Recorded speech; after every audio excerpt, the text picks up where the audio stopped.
Saya cukup tertarik dengan nasihat Habib Jindan bin Naufal. Beliau berpesan dengan gaya bahasa beliau yang cukup ceplos-ceplos, mending elu nggak usah ngaku Habib daripada bikin malu Nabi. Sekarang ente mau cari muhibbin, Habibnya mana?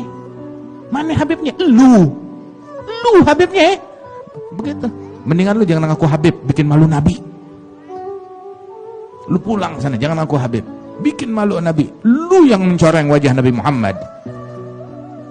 Itu katanya Habib Alwi bin Abdurrahman al-Masyhur, ini orang kayak ente besok hari kiamat jerit-jerit, ya faqih muqaddam, kami cucumu. Kagak, lu bukan cucu gue. Maksud beliau, ada pihak-pihak yang mudah betul menjustifikasi kemuliaan dirinya dengan menyebut dirinya anak cucu Nabi, tapi akhlaknya tidak sesuai dengan akhlak Nabi. Ngaku anak cucu Nabi, tapi akhlaknya tidak mutaba'ah, tidak ngikutin akhlak Nabi, itu sama saja mempermalukan Nabi itu sendiri. Ini pesan beliau. Saya pikir ini peringatan penting, karena nggak boleh ada orang yang mengklaim kemuliaan dirinya hanya karena faktor nasab.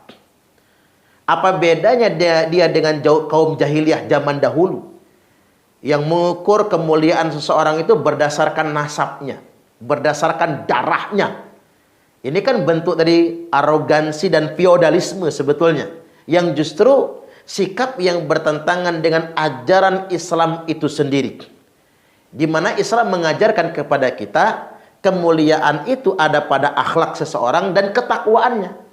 Inna akramakum indallahi atqakum. Bukan pada nasabnya, tapi pada ketakwaannya.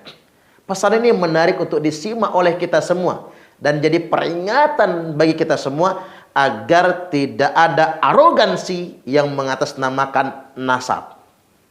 Lagi pula zaman sekarang ini kan dzurriyyat, keturunan. Karena sudah keturunan yang kesekian. Allah Subhanahu wa taala sudah memberikan nasihat buat kita semua. A'udzubillahi minasyaitonir rajim. Walladzina amanu wattaba'athum dzurriyyatuhum biimanin alhaqna bihim dzurriyyatahum. Dan orang-orang yang beriman, anak keturunan mereka mutaba'ah, mengikuti mereka dengan keimanan. Mutaba'ah, mengikuti ketakwaan mereka. Mutaba'ah, mengikuti akhlak mereka. Alhaqna bihim dzurriyyatahum. Kami ikatkan mereka, orang-orang yang bertakwa, generasi leluhur yang mulia, dengan segenap anak keturunan mereka. Nah, ayat ini kan sudah menyampaikan kepada kita semua tentang syarat. Kalau ingin mendapatkan kemuliaan sebagaimana kemuliaan leluhurnya, maka syaratnya dia harus mutaba'ah, ngikut akhlak leluhurnya. Jadi menarik, ini perlu saya pertegas. Kok ada gitu orang-orang yang mengatasnamakan cucu Nabi tapi arogan, nganggap yang bukan cucu Nabi harus menghormati dia, seolah-olah lebih rendah dari dia. Seakan-akan begini, dalam tanda kutip ya, seolah-olah ada ajaran begini. Orang-orang yang bukan anak cucu Nabi seakan-akan menjadi warga agama kelas 2. Sedemikian rupa, ini kan feodalisme sebetulnya. Masyarakat dengan sistem kelas, dan ini tidak diajarkan di dalam Islam, kecuali oleh hawa nafsu umat manusia. Kemudian begini, ada orang-orang kemudian yang menasihati mereka. Coba menasihati, memberikan masukan, dituduh mencaci, dituduh membenci, lalu mengancam dengan atas ancaman ahlul bait. Ini nasihat yang bagus loh. Wa dzakir fa inna dzikra tanfa'ul mu'minin. Mengapa ada kiai, ada ulama yang memberikan peringatan? Termasuk Habib Jindan bin Naufal. Mengapa beliau memberikan peringatan? Karena peringatan itu penting. Ini bukan mencela. Peringatan ini bukan dalam bentuk kebencian, bukan membenci ahlul bait, bukan membenci dzurriyyah, tapi peringatan ini penting. Wa dzakir fa inna dzikra tanfa'ul mu'minin. Dan berilah peringatan, karena peringatan itu sangat bermanfaat bagi orang-orang yang beriman. Karena ini seolah-olah begini, orang atas nama cucu Nabi seakan-akan nggak boleh dinasehati, nggak boleh dikritik, nggak boleh menerima masukan. Kalau begitu modelnya, emang kita ini agama apa sih sebetulnya? Seakan-akan ada kelompok beragama tertentu yang eksklusif, yang dia menjadi pemegang kebenaran gitu. Semua orang harus nurut apa kata dia. Subhanallah. Islam sama sekali tidak mengajarkan yang sedemikian rupa.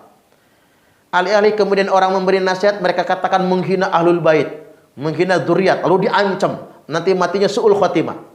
Ini ada logika yang menurut saya berbenturan. Mereka gampang betul menghina orang lain. Menghina ulama yang gak sejalan. Bahkan ada ulama, ada kiai yang dipersekusi gara-gara mengingatkan mereka. Terjadi arogansi yang sedemikian rupa. Memang mempersekusi orang yang berbeda, apa itu akhlak Nabi? Karena Nabi tidak pernah mencontohkan yang sedemikian rupa. Itu bukan akhlak Nabi. Mereka bebas mengkritik, mereka bebas menghina. Ada orang yang mengaku cucu Nabi, nyebut kepala negara Jokodok. Ada yang mengaku cucu Nabi, nyebut presidennya Banci. Mereka bebas menghina orang lain. Mereka bebas mendoktrin orang lain. Tapi mereka sendiri ketika dikritik lalu mengatakan orang menghina ahlul bait. Ini bertentangan dengan akal sehat sebetulnya. Ini bertentangan dengan hati nurani kita semua. Baik, kemudian yang berikutnya, kita kembali kepada Nabi. Bagaimana akhlak Nabi ketika beliau dihina? Ada sebuah kisah setelah wafatnya Rasulullah sallallahu alaihi wasallam. Habibullah, beliau adalah kekasih Allah. Jadi bukan Habib-Habiban ya, memang kekasih Allah. Dan Allah yang telah mendaulat beliau adalah kekasih Allah. Beliau wafat meninggal dunia. Abu Bakar As-Siddiq radhiyallahu an mendatangi putrinya, yakni istri Nabi, Aisyah ummul mukminina radhiyallahu anha. Kata Abu Bakar, adakah sunnah Nabi yang belum aku amalkan? Kata Aisyah, sudah semua ayah. Cuman di sana di ujung pasar ada pengemis buta yang tiap hari disuapi oleh Nabi makan roti dan diminumkan air. Baik, kata Abu Bakar, saya akan berkunjung ke sana melanjutkan sunnah Nabi. Sampai di ujung pasar, betapa terkejutnya Abu Bakar. Ternyata pengemis buta yang dimaksud itu adalah orang Yahudi. Yang dia ngemisnya, kalau model orang Indonesia kan nembang, ngelagu, seperti orang ngamen. Nah, dia ngamennya dengan cara mencaci maki Nabi, menghina Nabi sebagai kekasih Allah. Abu Bakar kaget. Ternyata yang biasa diempani Nabi makan, disuapi makan ini justru pengemis yang beragama Yahudi yang tiap hari mencaci maki Nabi. Kalau mungkin bahasa kitanya rasa-rasa pengen ngejitak aja Abu Bakar itu. Cuman karena beliau ingat ini sunnah Nabi, itu yang dikerjakan oleh beliau, maka Abu Bakar melanjutkan lalu menyuapi pengemis Yahudi buta ini tadi. Sang pengemis bertanya, "Man anta? Lo siapa?" Kata Abu Bakar, "Saya adalah orang yang biasa nyuapin kamu." "La, bohong kamu." "Tidak. Karena yang biasa nyuapin saya nggak kayak gini caranya." "Emang kayak mana caranya?" kata Abu Bakar. "Ya nggak kayak kamu main jejel-jejel aja makanan di mulut. Yang biasa nyuapin saya, dilembutkan dulu rotinya, dicampurkan air. Dengan lemah lembut dia menyuapkan, lalu meminumkan air kepadaku." Nangis Abu Bakar. "Lo ngapa kamu nangis?" "Karena yang biasa menyuapi kamu adalah Muhammad bin Abdullah, yang tiap hari kamu caci maki, yang belum lama ini telah wafat meninggal dunia." Kaget pengemis Yahudi buta. Dia langsung jatuh pingsan. Bangun dari pingsannya, dia langsung mengucapkan 2 kalimat syahadat. Asyhadu an la ilaha illallah wa asyhadu anna Muhammadar Rasulullah. Sampai dia dapat hidayah. Bahkan sampai Nabi wafat pun si pengemis buta belum dapat hidayah. Tapi berselang setelah beliau wafat, hidayah itu datang. Karena apa? Karena akhlak Nabi luar biasa. Nabi dihina, Nabi dicaci. Tapi yang menghina dan mencacinya tidak dipersekusi oleh Nabi, tidak dipersekusi oleh para sahabat. Nah, ini kita baru ngaku-ngaku keturunan Nabi, ngaku anak cucu Nabi, orang mengkritik, lalu kemudian didatangi, dimarah-marah. Bahkan tak jarang para kiai, para ustadz yang mengingatkan dengan baik-baik, justru diserang, dipersekusi, dijelek-jelekkan, WhatsApp-nya diserang dan lain sebagainya. Ini kenyataan loh, ini terjadi. Sangat berbanding terbalik dengan akhlak Nabi itu sendiri. Kemudian yang berikutnya, yang perlu saya ingatkan pada kesempatan kali ini, yuk kita umat Islam mulai menyadari, kemuliaan kita bukan karena kedudukan, kemuliaan kita semua bukan karena nasab, tapi kemuliaan kita semua karena ketakwaan dan akhlak kita. Ad-dinu husnul khuluq. Agama ini kata Nabi, akhlak yang baik. Tidak ada agama bagi orang yang tidak berakhlak. Ketika orang mengaku beragama secara vertikal, hablum minallah, bagus ibadahnya, tapi buruk perangainya, sejatinya dia belum beragama. Tidak bisa kemudian kita beragama tapi akhlak tidak dijaga. Rasulullah sallallahu alaihi wasallam telah bersabda, akmalul mu'minina imanan ahsanuhum khuluqa. Orang mukmin kata Nabi, yang paling baik imannya, yang paling sempurna imannya adalah yang paling baik akhlaknya. Jadi Nabi nggak mengatakan orang mukmin yang paling sempurna imannya, yang paling banyak tahajudnya, bukan.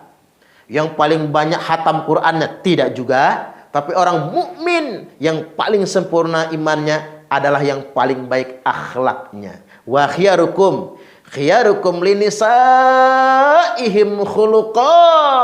Dan orang yang terpilih di antara kalian semua adalah orang yang paling baik memperlakukan istrinya.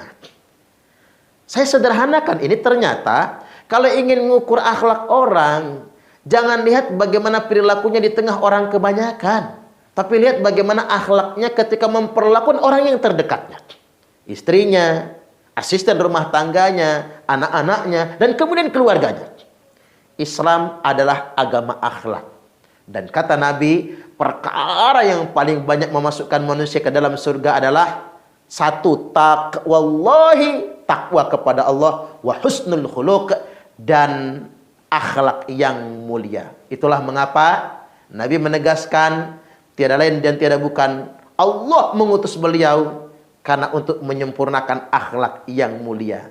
Innama bu'ithu liutammima makarimal akhlak. Sesungguhnya semata-mata aku diutus, kata Nabi, untuk menyempurnakan akhlak yang mulia. Jadi kalau ada orang yang mengaku paling islami, tapi akhlaknya malah destruktif, dia bertentangan dengan Islam itu sendiri. Apalagi ada orang yang mengaku anak cucu Nabi, tapi akhlaknya, perangainya buruk, maka sebetulnya dia telah membuat malu Nabi. Seperti apa yang dikatakan Habib Jindan bin Novel tersebut. Jadi demikian, mudah-mudahan ini semua bermanfaat. Ambil hikmahnya. Wallahul muwaffiq ila aqwamit thariq. Wassalamualaikum warahmatullahi wabarakatuh.